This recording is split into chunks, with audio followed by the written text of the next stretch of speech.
So, guys, thank you so much for like all the preparations and for all of the great work. I know that you've been working a lot over the past few days. I know some of you might have stressed out, but as I told you, it's not a evaluating or uh, it's not a test for you guys. So it's more like a time for you to demonstrate your innovation, to demonstrate your teamwork, and to showcase how much meaningful things you can bring to your problem statement.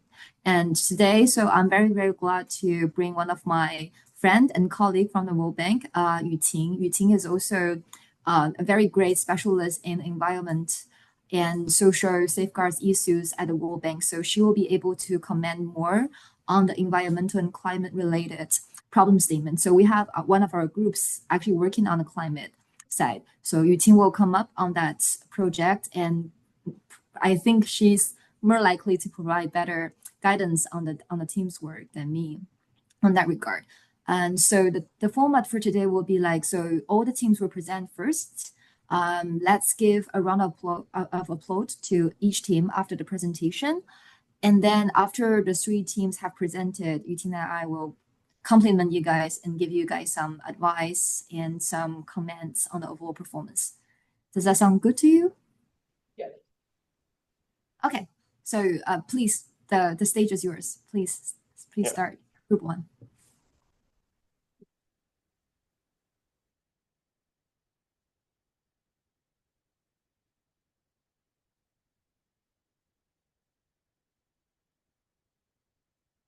We will now begin our presentation. At school in Japan, we learned about the Nanjing massacre, but not in detail.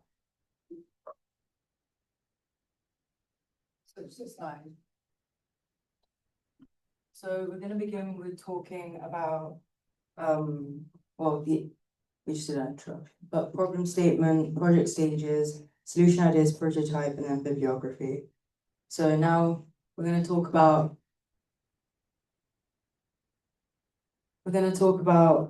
why we decided to do this topic. So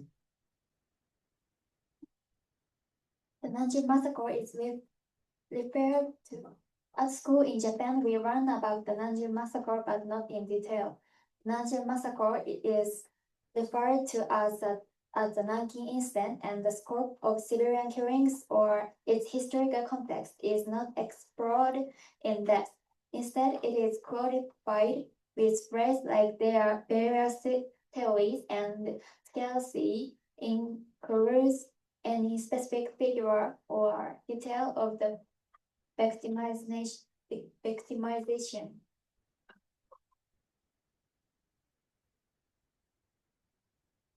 So one of the reasons that I wanted to do this is because in a lot of history classes, the history of indigenous people or people of color is often whitewashed and not included in traditional history. And this is like something that happens quite often in a lot of history classrooms. And so while we focus specifically on the Ainu people, this is a very common issue throughout history classrooms. An example of this in America is that Thanksgiving and Columbus Day are celebrated, even though Thanksgiving is a day of murdering of the indigenous people of America, the Native Americans, and that shows like how a lot of history has been erased to cover up the country's mistakes. And for me, as someone who had both British and Japanese education, I found that in the UK they would teach us about how many people were killed in the Manchu massacre and whatever, and what the Japanese did specifically. But in Japan, they wouldn't talk about what they did. They just kind of vaguely explained that it was something that happened in history. So we decided that is quite a big problem, and it's the same with the Ainu people. This is a common theme where the erasure, where indigenous people, their history is erased from textbooks, and they are forced, if they want to be accepted into society, into Japanese society, they're forced to like assimilate. And so this is a very prevalent issue.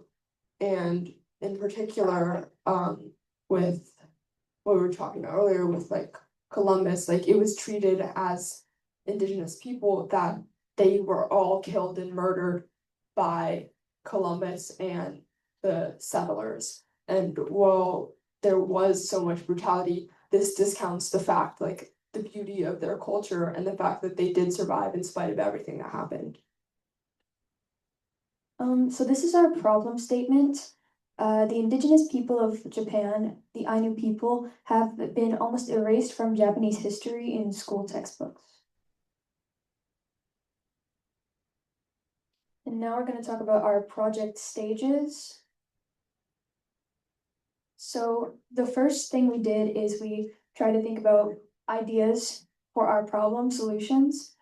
And after we had a few ideas, on our field trip day, we thought of going to a museum to learn more about Ainu culture and hopefully interview some of the workers in the museum, hopefully if they were like Ainu people. But because of slight modification in the schedule, we got to interview people in Sapporo Station. But it went from interviewing to surveying. So we made a survey asking how much people knew about Ainu culture. We had two surveys, a Japanese one and an English one, and we have answers from both. And after that, we organized our data and drew out our prototype. So we came up with two ideas. These are original ideas. So our first idea was an interactive e-textbook, which is accessible for anyone, even in different countries.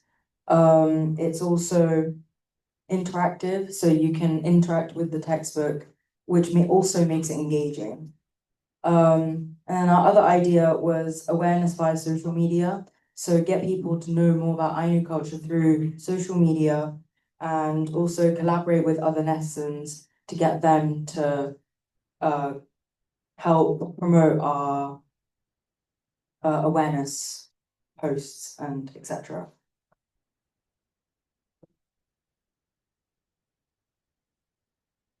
Okay, so first we wanted to ask what people thought about using computers and tablets during class. Because in Japan, like a lot of kids would get like iPads to do some work on and stuff. And so we were just surveying and thinking how many people thought it was a good idea. And these are kind of the results, like the one on the left is the Japanese responses, and the one on the right are other responses. And it first, like, it didn't seem like although a majority of people that said that they think it's a good idea, we got much more positive responses once we explained to people what we were actually doing. And then we asked if they've ever learned about like Ainu people in classes or at school. And for people who aren't from Japan, basically 100% said no. But a lot of people, Japanese people, did know about it. However, when we asked them if they were given a detailed account of what happened, and a lot of them said that they weren't told the details. One person said that at the time, the idea that you shouldn't touch it was prevalent. And other people said that all they know about is that the Ainu people are indigenous to Hokkaido. And so it seems like although people may have heard about them, they didn't know much about the detail of Ainu people at all. So we wanted to ask people how that they think we can increase opportunities to teach Ainu culture in the classroom. Because a lot of history textbooks, like the way that we learn history, is just by reading it, and it's not very interactive. And it doesn't make a lot of people excited to learn about the history. And so, as we'll explain later on, we decided to create an interactive e-textbook. And we also got some more suggestions, like increasing the number of people who could teach, because the teachers should take courses in this, and inviting people who share Ainu culture to come teach, and spreading awareness about Ainu related events. And some person said that since many teachers don't know about it, then they can't teach their students. So making sure that that also is incorporated. So prototype. We made a idea of what our textbook would look like. So this is like one page of the interactive textbook.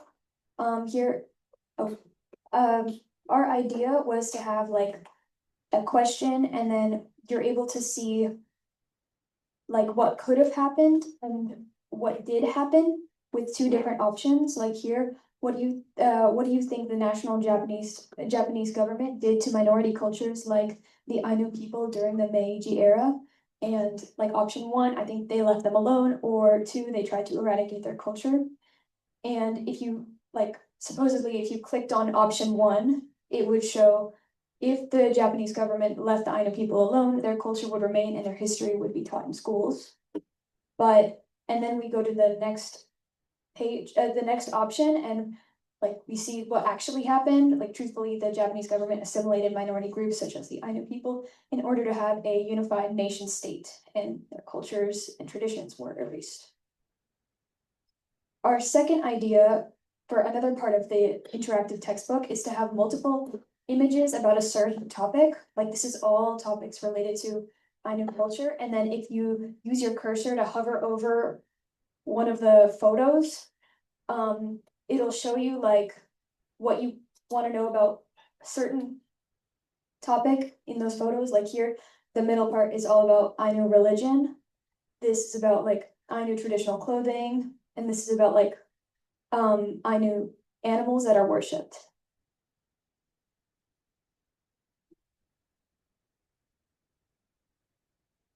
I think that's it. Those are our sources. Thank you. Thank you. Thank you. Thank you, Team One.